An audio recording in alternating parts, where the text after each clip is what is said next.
Jadi di sini saya akan menjelaskan tentang program yang telah kami buat, yaitu kalkulator pajak. Nah, jadi program yang telah kami buat ini dimulai dengan beberapa include, yang mana fungsi dari include ini adalah untuk menyertakan beberapa header yang diperlukan seperti iostream, iomanip, dan juga string.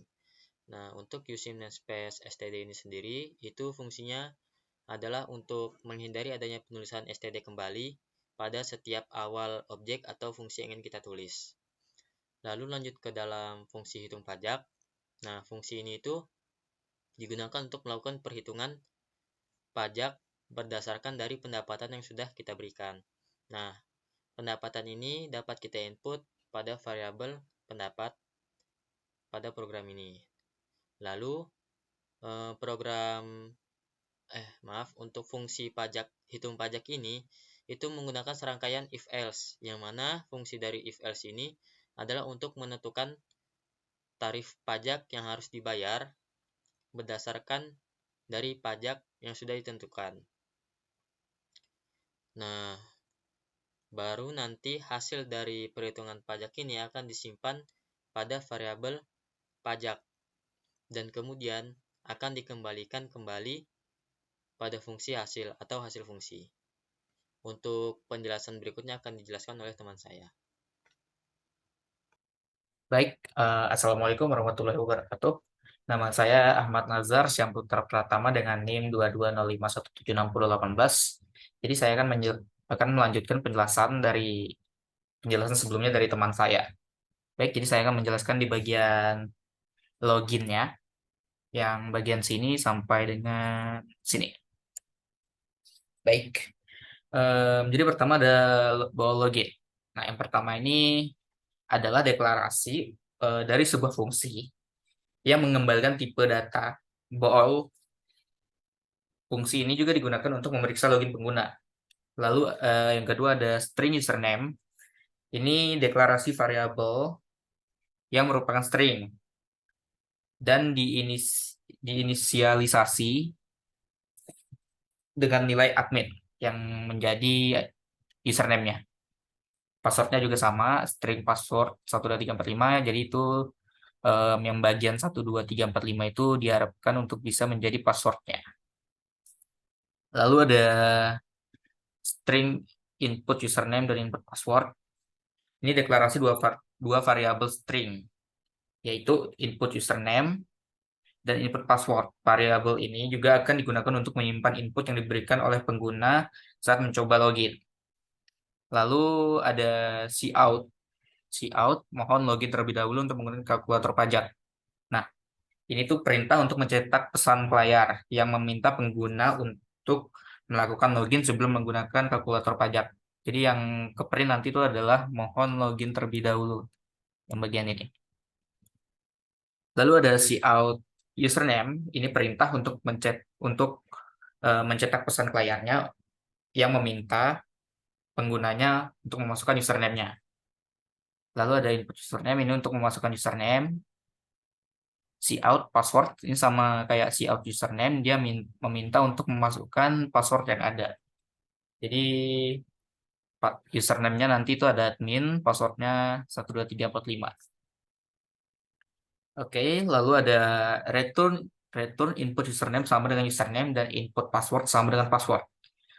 Ini tuh pernyataan return dari fungsi login. Fungsi ini akan mengembalikan true jika input username sama dengan username dan input password sama dengan password, yang berarti login berhasil. Jika tidak, fungsi akan mengembalikan false atau menunjukkan bahwa login gagal. Lalu ada integer main. Ini adalah fungsi main yang merupakan tidak masuk utama program. Lalu ada if login. Ini adalah pernyataan kondisional yang memanggil fungsi login. Jika hasil kembalian jika hasil kembalian dari fungsi login adalah false, maka kondisi akan terpenuhi dan pesan login file existing program akan dicetak, yang bagian sini. Jadi kalau dia salah, dia bakal mengeluarkan bagian ini, bagian error. Dan di bagian terakhir ada program akan ada return 1. Program akan exit jika terjadi error pada codingan. Nah, ini tuh pernyataan return yang akan mengakhiri program dengan mengembalikan kode keluar 1. Biasanya digunakan untuk menandakan bahwa program keluar dengan kesalahan. Jadi, jika login gagal, program akan keluar dengan kode keluar 1. Jika login berhasil, program akan melanjutkan eksekusi berikutnya yang tidak ditampilkan dalam kode yang diberikan. Jadi contohnya kayak gini, misalkan kita jalankan.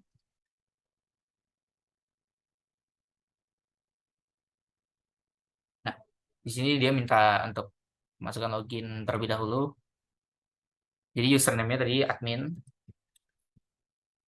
passwordnya 12345. Jadi dia bakal lanjut. Dia bakal lanjut. Jadi kalau misalkan kita salah isinya, misalkan di sini kita ngisi namanya Nazar, passwordnya 12345. Jadi dia bakal kalah. Dia bakal salah.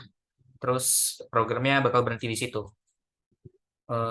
Mungkin cuman ini penjelasan dari saya. Untuk penjelasan berikutnya mungkin bakal dijelaskan lebih lanjut sama teman saya Aryo Atmojo. Sekian dari saya, terima kasih. Oke, baik. Assalamualaikum warahmatullahi wabarakatuh. Saya Aryo Mojo dengan NIM 2205176030. Di sini saya akan menjelaskan output daripada program yang telah kami buat dengan tema yaitu kalkulator pajak. Jadi di sini saya akan menjelaskan output daripada program ini. Ini adalah programnya. Maka saya akan menjelaskan outputnya, hasil daripada program ini gitu. Mungkin bisa langsung aja kita run. Nah, ketika kita run, yang pertama kali diminta dari program ini adalah kita diminta untuk memasukkan username, ya. Username dari program ini seperti itu. Di sini langsung aja kita masukkan username-nya, yaitu admin. Kita enter. Setelah kita memasukkan username kita diminta lagi untuk memasukkan password. Ya.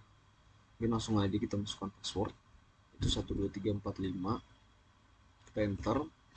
Setelah kita memasukkan username dan password, program ini akan menampilkan tema daripada program ini, yaitu kalkulator pajak penghasilan tahunan. Nah, setelah itu di sini kita diminta lagi untuk memasukkan nama kita, ya, atau nama saya sendiri.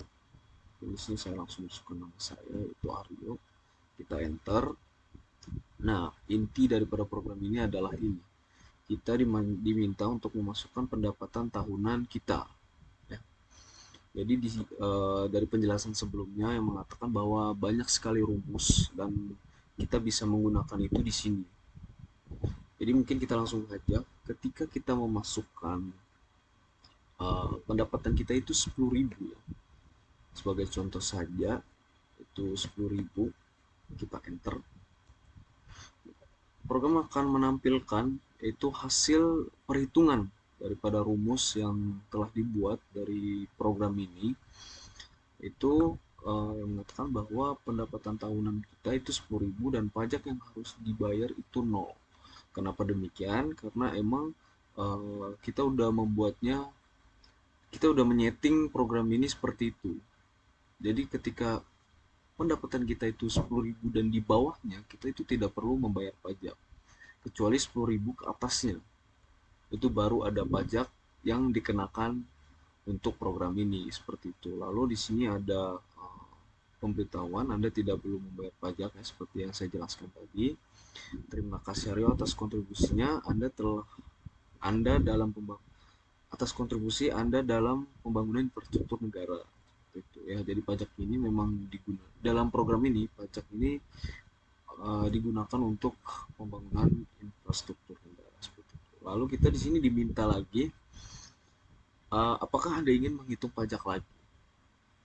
Yes or no, ya atau tidak. Ketika kita menekan yes, dia akan langsung meminta nama kita lagi. Jadi seperti ini tadi, kita masukkan aja nama untuk memperlihatkan Aryo. Enter. langsung kita diminta lagi untuk memasukkan pendapatan tahunan kita. Ya. Di sini mungkin saya berikan contoh lagi.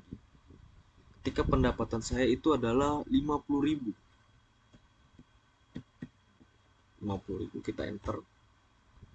Di sini kita dikenakan pajak karena pendapatan tahunan kita ada 50.000, yaitu 10.000 ke atas. Dan di sini pajak yang harus kita bayar itu adalah 4.000. Ya, kenapa demikian? Karena dari rumusnya di dalam program tadi ini, ya, jadi pajak itu sama dengan 0,1 dikali pendapatan dikurang 10.000. Jadi ketika 50.000 itu dikurang 10.000 sama dengan 40.000, itu dikali dengan 0,1, hasilnya adalah 4.000. Ya, seperti itu. Lalu di sini ada pemberitahuan seperti biasa. Selamat Aryo, Anda termasuk dalam kategori penduduk yang wajib membayar pajak. Pajak Anda akan digunakan untuk pembangunan infrastruktur publik. Seperti itu. Nah, di sini dia minta untuk program meminta kembali untuk apakah Anda ingin menghitung pajak lagi. Tadi karena kita sudah yes, di sini kita akan no. Kita lihat apa yang akan dia perlihatkan. Ternyata dia hanya memberikan terima kasih telah menggunakan kalkulator pajak, seperti itu. Mungkin itu penjelasan dari kita dan juga saya sendiri ya, daripada output untuk program yang telah kami buat ya. Mungkin sekiranya ada salah kata, saya mohon maaf karena saya juga masih belajar. Sekian dari saya. Assalamualaikum warahmatullahi wabarakatuh.